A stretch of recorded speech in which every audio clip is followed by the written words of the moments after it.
Välkommen allihopa till min lilla Friday feature. Hoppas att det är inte för länge. Nu ska vi byta till engelska. Welcome to the Friday feature, YouTubers. That was just showing off a little of my not so great Swedish. And the whole idea here is not to be too long, minor and fun. Of course, what people asked about last time was life in Sweden, which is not a short topic. Some of you know that I have been living here for almost 3 years. It's a permanent move for me and my family. So we are immigrants, and this is a thing for me. It's a major life shift, and various mythologies, various comments, various references are made constantly um, about the Nordic countries and their comparison with life as a middle class professional in America. And so I'm going to be as brief as I can and probably in prompt any number of responses that I hope aren't too upset. The first thing is to recognize that it's a completely different conversation whether I'm speaking to a new compatriot, somebody who's a native of this area and may or may not have traveled to the States. Um, and then I'm speaking to somebody who is in the States and is sort of trying to hash out their reference points, which are often a little scattershot. It's a completely different conversation because the input and contexts are totally different. And I'm going to pitch it mainly to the latter. Um, and it may seem a little odd to the Nordic person who may be looking at this. Well, the first thing that I want to say is that the easy phrases just should be thrown out. Is it a socialist paradise? Things like that. Um, or, is it what we hear? It's expensive. It's, privileged only. It's not relevant, right? Well, it may be, but that's not relevant. Over in America, we have this or that. All sorts of phrases. One of my favorite phrases to throw out, along with socialist paradise, is the homogeneous population. This gets raised when I may be speaking of some aspect of Swedish life, and somebody says, yes, yes, but they have a homogeneous population. And that's code, of course, it's racist code. And so we're going to throw that out as well. Another thing to throw out, boy, I'm just throwing stuff out left and right, and no pun intended.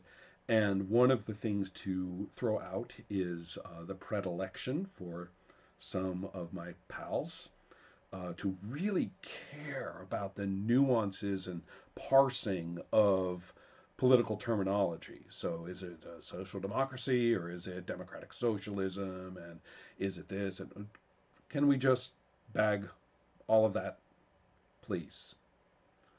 So, now what? What would I say? Well, you have to kind of imagine two buckets and try not to be upset. One bucket is a bad bucket. It's leaky, and what it has in it isn't very good. So even if the stuff is in the bucket and isn't leaking out and getting all over the place, then it would still not be all that great. In fact, you have to practice survival skills and self editing and adopt points of view that you might not otherwise just to be there.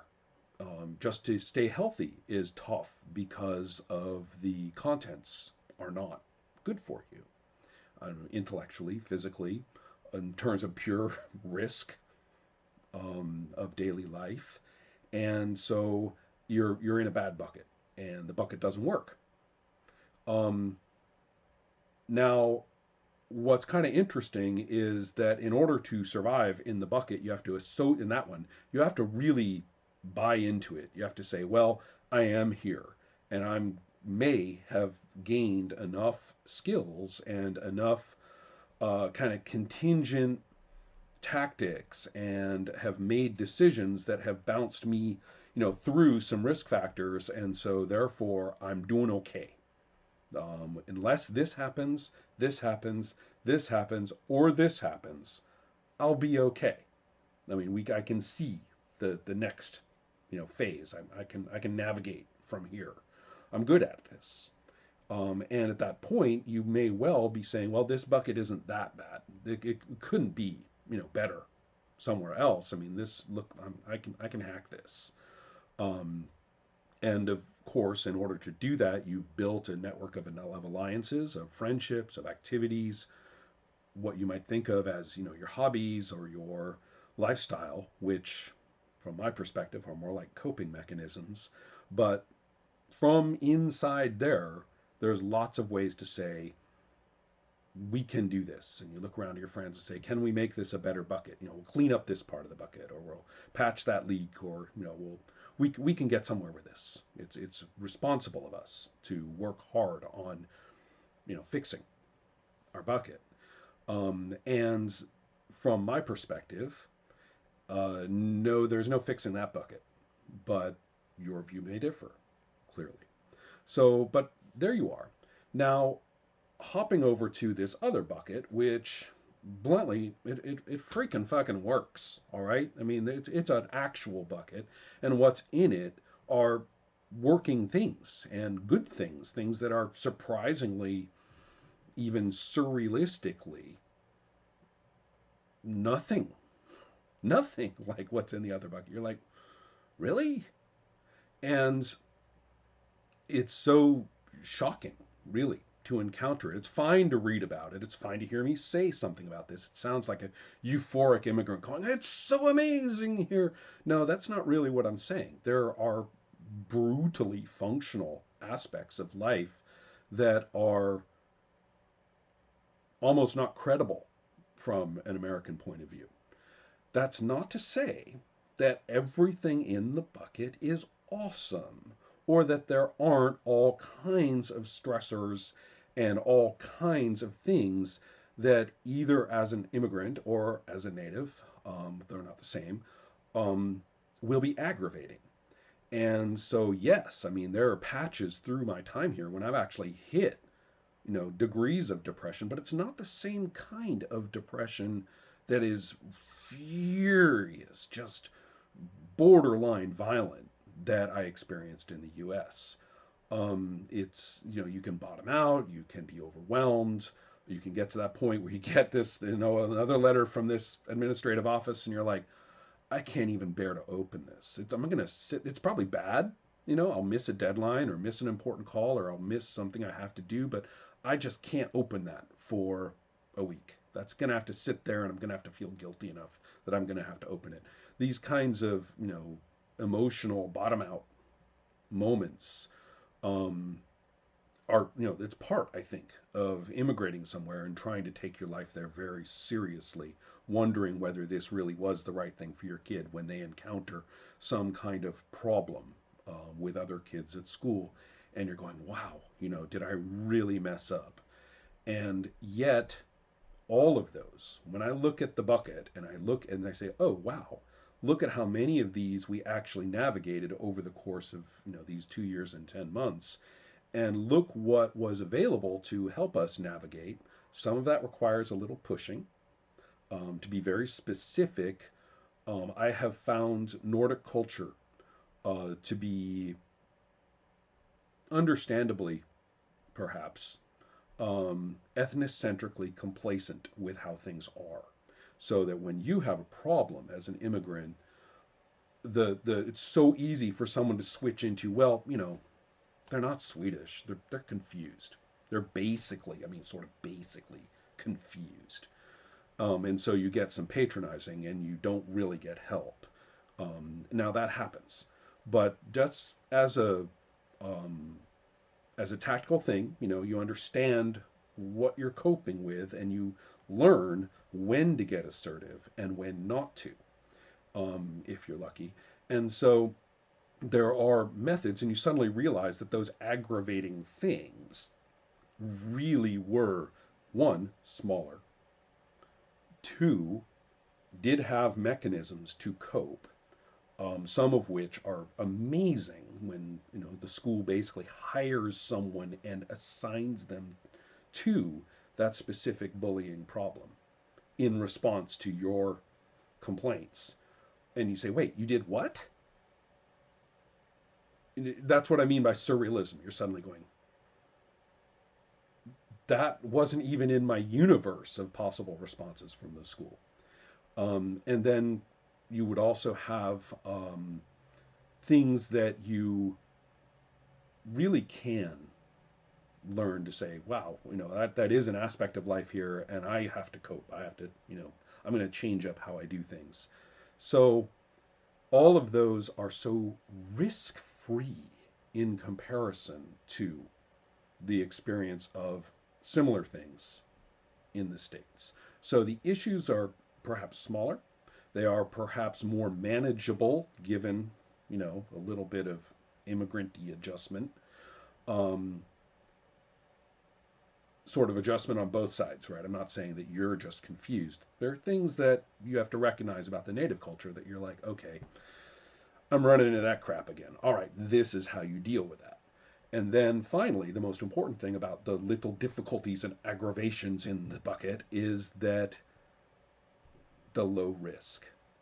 So many things are so much lower risk that just to choose something, getting a driver's license here, which I just did, is pretty rigorous. There are classes to take, and there are practice lessons that you do. The test itself is not particularly forgiving. You're allowed to retake it, within time limits. If you miss those time limits, then you have to go back and do the classes again. For example, when I first applied to be eligible to take the traffic, this is the thing about these centralized states is that office, it's a government office, has access to my medical records. And so they went and they checked and they said, hey, you went in there and you were having some problems sleeping. You're not eligible to even apply for a driver's license and even take the lessons or anything until you get that sorted. So you go back to your doctor and you make your appointments and you figure out, you get that sleep study done. And so I had to wait a while. I mean, it's been a while for getting a driver's license, 2 years and 10 months. I should have had that, a while ago. But I had to go through, all right, let's go through the process of the sleep study and let's get that sorted and let's see what the diagnosis is. And that once then you show the traffic people, hey, look, I went and I did those things, I got it sorted out, and this is the current situation, and this is what the doctor says now. And they said, cool, go do your drivey stuff now. So I went and I did my drivey stuff. So what's nice about this, I was talking about risk. You know that every single person driving around on these roads are very close to every single person. Perhaps they're driving on a foreign license for a little while, like I did. But most people out there, they're not going to have their driver's license unless they too have been through that. And you suddenly go, oh, so I'm not driving on the road with apnea addled, drivers. And the punishments for driving and drinking are extremely severe. Sweden has extremely low um, traffic fatalities, but they're aiming at zero. And so they don't consider, policy wise, they don't consider themselves done until they can sustain zero fatalities annually. And so they've been trying to drive. It's been driving down steadily for a decade, and that means part of it is first of all there is a minimum blood alcohol level, but you can still, but it says straightforwardly, look, if this is what they saw you driving, and there was any alcohol in your test, the license is gone, and you're up for criminal charges. And so it's real straightforward. Nobody drinks and drives. Nobody. Not even like a beer and then drive home from the restaurant. Does not happen. And it's fully socially supported. So driving around that, nobody's drunk. And so many, many things like that. And it goes down to stuff that, again, sounds like this euphoric immigrant-y thing. Crosswalks are taken extremely seriously in driving. So when you're driving and you have been, you didn't get through that test, that driving test, unless you craned your neck, not just glanced, but craned your neck at every single crosswalk. And the people walking around and the cyclists know it. So therefore, they blithely stride into the crosswalks and blithely drive across. Now, some of them, kind of give a glance, and some will give you a wave because you stopped. But your stopping is the default. So if they don't glance or they don't acknowledge it, they're in the right. You didn't do them a favor by stopping for them. And it's very clear. I mean, you're driving along, and people won't run up behind you, and glare at you for stopping the driver behind you, because this is how you do it. And so that the risk factors of just ordinary daily life are extraordinarily low, much lower. And I could go on. There are many, many examples of this kind.